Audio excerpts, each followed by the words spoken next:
First, I'd like to say a few words about the situation in Iran. The United States and the international community have been appalled and outraged by the threats, the beatings, and imprisonments of the last few days. I strongly condemn these unjust actions. You said about Iran that you were appalled and outraged. What took you so long to say those words? I don't think that's accurate.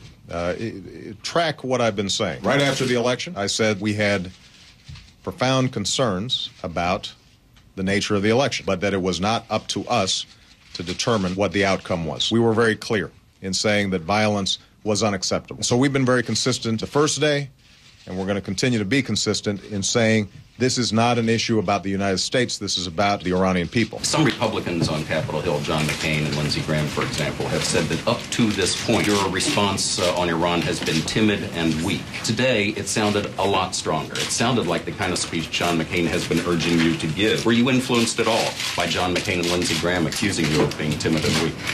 What do you think?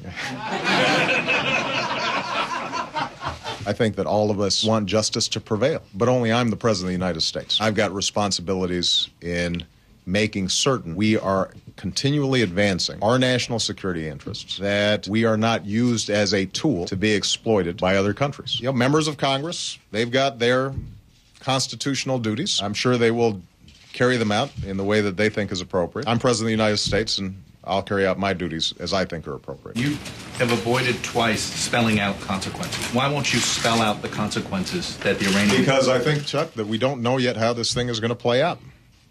I know everybody here is on a 24-hour news cycle. I'm not. Healthcare. Two of the key players in the insurance industry sent a letter to the Senate this morning saying that a government health insurance plan would, quote, dismantle, end quote, private insurers. Why are they wrong? And secondly, is this public plan, is this non-negotiable? For us to be able to say, here's a public option that's not profit-driven, that can keep down administrative costs, that provides you good quality care for a reasonable price, as one of the options for you to choose, I think that makes sense. Drive private insurers out of business? Well, why would it drive private insurers out of business? If private insurers say the marketplace provides the best quality health care, that they're offering a good deal, then why is it that the government, which they say can't run anything, suddenly is going to drive them out of business? That's not logical. That defies logic, which is why I think you've seen in the polling data overwhelming support for a public plan. Jake Tack. Before I ask my question, I'm wondering if you could actually answer David's. Is the public plan non-negotiable? Well, that's your question.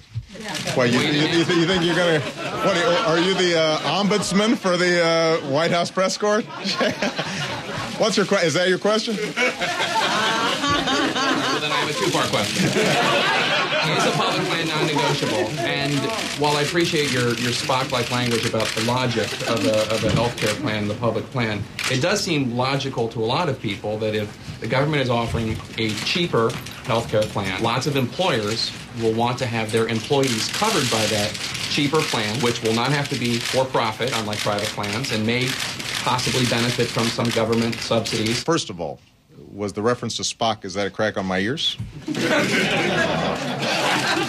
I just want to make sure. No? Never make fun of your ears. In answer to David's question, which you co-opted, it's too early to say that. Right now, I will say that our position is that a public plan makes sense. If what the insurance companies are saying is true, that they're doing their best to serve their customers, that they're in the business of keeping people well, giving them security when they get sick, they should be able to compete. All right? Thank you, John.